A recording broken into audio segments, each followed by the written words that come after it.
Aclarando que no soy doctor, pero gracias por conferirme el título de manera express. Muchas gracias. Señores legisladores, agradezco enormemente la invitación a participar en este foro y celebro la apertura de la Junta de Coordinación Política de la Cámara de Diputados para escuchar múltiples voces en un debate de enorme trascendencia para el futuro del país. Se nos convocó a este evento para discutir el dictamen sobre la Guardia Nacional aprobado hace algunas semanas por la Comisión de Puntos Constitucionales de esta Cámara. Creo, sin embargo, que antes de abordar ese tema es necesario dar un paso atrás y hacer una pregunta más elemental, que es ¿para qué quieren crear la Guardia Nacional? ¿Qué propósitos específicos se persiguen con esa medida? Y para serles muy franco, de la lectura del dictamen, de la lectura de la iniciativa que lo produjo, no me queda enteramente claro qué es lo que quieren lograr. Buscan solo resolver la contradicción entre la necesidad de seguir contando en el corto plazo con apoyo militar en tareas de seguridad pública y la falta de un marco legal y constitucional para esa intervención. De ser el caso, ¿por qué optaron por una ruta tan complicada desde el punto de vista legal y constitucional? Hay algunas alternativas que parecerían más simples, que no requieren reformar 13 artículos de la Constitución, ni trastocar el equilibrio entre civiles y militares, ni alterar radicalmente las bases del Sistema Nacional de Seguridad Pública. Varios de los oradores que me precedieron en el uso de la voz ya han detallado algunas de estas. Señalo la propuesta del colectivo Seguridad Sin Guerra, que es aprobar una ley reglamentaria del 29 constitucional que tenga artículos transitorios que mandaten un retorno gradual del Ejército y la Marina a los cuarteles. Ahora, estoy seguro que muchos de los eminentes juristas aquí presentes pueden pensar en algunas otras alternativas. Ahora, puede ser que el objetivo sea no solo resolver este problema jurídico, sino que haya un propósito de establecer un cuerpo intermedio de origen militar con fines de control territorial a la manera de varios países europeos. Esa sería una posición controversial, pero ciertamente defendible.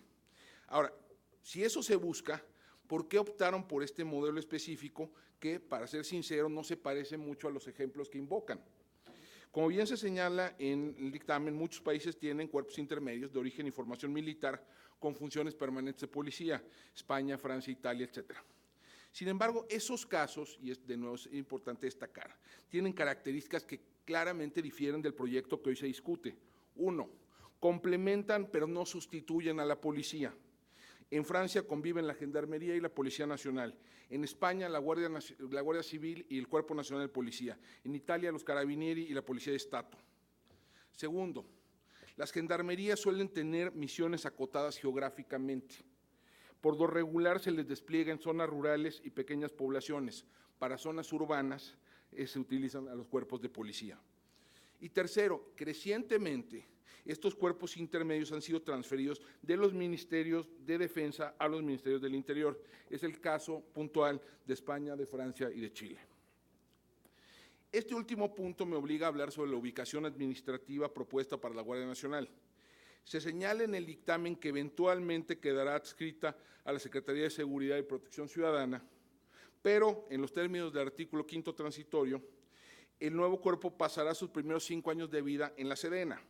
Y eso lleva a una pregunta obvia. Si los promotores de la Guardia Nacional consideran que esta debe estar ubicada en la Secretaría de Seguridad y Protección Ciudadana, ¿por qué no colocarla allí desde el inicio? ¿Por qué el quinquenio de transición? La respuesta pues, es bastante evidente, pero es impronunciable. Los militares, hay que decirlo, los militares no quieren estar ubicados en una dependencia civil. Y el problema es que tampoco lo van a querer estar en 5 años. Y para entonces la Sedena va a estar empoderada después de manejar la seguridad pública durante un lustro y va a tener el incentivo y el peso político para lograr que el legislativo extienda ese plazo, tal vez de manera indefinida. Por otra parte, el arreglo propuesto parece enormemente complejo desde el punto de vista administrativo.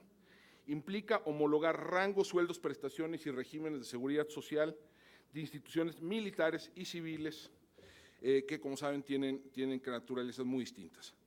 Implica cohesionar fuerzas con culturas organizacionales muy distintas.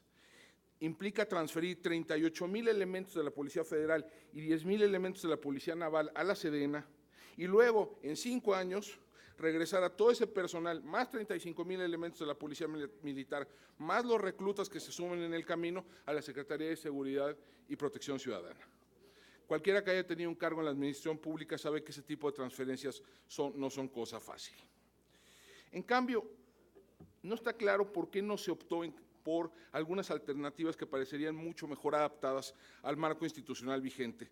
Cito algunas tomadas de un artículo reciente de Álvaro Vizcaíno, extitular del Secretariado Ejecutivo del Sistema Nacional de Seguridad Pública. 1. Separar la división de Gendarmería de la Policía Federal y tomársela como base de una Guardia Civil. A los 5,000 elementos ya existentes se podrían añadir entre 7,500 y 10,000 elementos anuales hasta alcanzar 50,000 integrantes para fin del sexenio. Segundo, duplicar en un periodo de 6 años el número de integrantes de las 6 divisiones originales de la Policía Federal.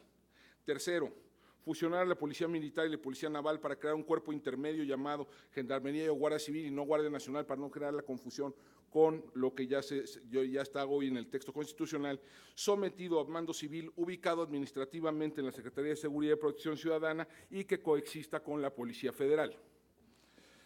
Ahora, puede ser que el objetivo de todo esto sea dotar al Ejecutivo Federal de un instrumento para hacer frente sin demora a la espiral de inseguridad y violencia que vive en nuestro país. Y eso suena muy bien y muy convincente hasta que se repara en un hecho obvio. Las brigadas de Policía Militar y Policía Naval, ya que formarían parte de la Guardia Nacional, ya están desplegadas en el territorio y ya realizan labores de seguridad pública. Lo mismo vale, por supuesto, para la Policía Federal. Y eso significa que en el inicio de la Guardia Nacional se va a contar con la misma cantidad de elementos en los mismos lugares, haciendo lo mismo, con las mismas tácticas, liderazgo y equipamiento que hasta ahora, pero con un uniforme distinto. Salvo que el uniforme sea mágico, no se deberían esperar resultados distintos. La Guardia Nacional, tal vez, podría tener más impacto en el mediano plazo si se logran las metas de reclutamiento planteadas por el Ejecutivo Federal, 50,000 elementos en 3 años. Pero lograrlas, vale la pena destacarlo, va a requerir un esfuerzo monumental. Entre 1998 y 2018, el crecimiento neto de las Fuerzas Armadas fue de 34,000 elementos. Lo planteado por la actual administración equivale a ser en 3 años 1.5 veces más que lo logrado en las 2 décadas previas. Además, existe otro obstáculo no tan pequeño para lograr sumar tanto personal adicional al nuevo cuerpo. Si en efecto la Guardia Nacional va a ser una institución de seguridad pública, como está definida en el dictamen, entonces todos sus elementos tendrían que pasar por control de confianza. Eso significa, grosso modo, que se requerirían de 10 a 12 candidatos por cada recluta. Eso implica encontrar en los próximos 3 años de 500 a 600,000 jóvenes con ciertas características físicas y académicas que quieran un trabajo de alto riesgo, no particularmente bien pagado y sujeto a disciplina militar. Pues buena suerte con eso. Ahora, se podría obviar el control de confianza, si quieren, ¿no? Y trastocar el modelo nacional de certificación y evaluación y reclutar sin mayores filtros. Buena suerte también con eso. Ahora, más allá del asunto numérico, hay una pregunta más de fondo. ¿Por qué se suponen los promotores de este proyecto que el despliegue amplio de elementos federales tiene efectos pacificadores notables? ¿En qué evidencia empírica basan la idea de que a mayor despliegue federal, menor incidencia delictiva y violencia criminal? Existen, por supuesto, algunos ejemplos de intervenciones federales razonablemente exitosas. Pienso Tijuana entre 2009 y 2011, Ciudad Juárez entre 2010 y 2012, La Laguna a partir de 2013, Baja California Sur el año pasado. Pero junto a estos casos milagro, por llamarlos de algún modo, hay muchos otros ejemplos de intervenciones fallidas. Los múltiples operativos en Guerrero, Michoacán, Tamaulipas, por ejemplo. Entonces, en el mejor de los casos, la evidencia de un vínculo causal entre más elementos federales y menos violencia es poco concluyente. Más bien, la evidencia disponible sugiere que el éxito depende más del liderazgo local y el fortalecimiento de las instituciones estatales y municipales. Sobre esto, el dictamen no ofrece mucho, salvo la promesa en los transitorios de una evaluación difusa en 2 años, la amenaza de una posible intervención en los municipios y la vinculación de las participaciones federales con ciertas metas poco claras de desarrollo institucional en los estados. Sobre esto es necesario apuntar un dato, que es en todas las entidades donde ya hay hoy un operativo federal, los gobiernos estatales realizan pagos directos o en especie, la construcción de de cuarteles o zonas habitacionales a la Sedena o la Semar. Entonces ya existe hoy esta condicionalidad financiera en los operativos federales y el impacto de ese incentivo en el desarrollo institucional de los estados y municipios ha sido más bien decepcionante. En conclusión, me parece que la argumentación en favor de la Guardia Nacional es más bien frágil. La aprobación de la reforma resolvería tal vez el problema de constitucionalidad de la participación de las Fuerzas Armadas en tareas de seguridad pública, pero de la manera más complicada y barroca posible. Además, creando un problema de convencionalidad, como ya lo han señalado varios de las personas que me precedieron en el uso de la voz. Además, el diseño propuesto para el nuevo cuerpo se aleja de los modelos que se invocan como inspiración y exige procesos administrativos sumamente complejos. Por último, en los términos propuestos, la nueva corporación no tendría un impacto particularmente notable en las condiciones de seguridad en el país. Dado lo anterior, me atrevo a hacer una humilde sugerencia a los miembros del Congreso de la Unión. Voten en contra de este dictamen, derroten este proyecto y regresen a la mesa de diseño. Hay matices, hay opciones, hay modelos alternativos. Por el bien del país, explórenlos. Muchas gracias.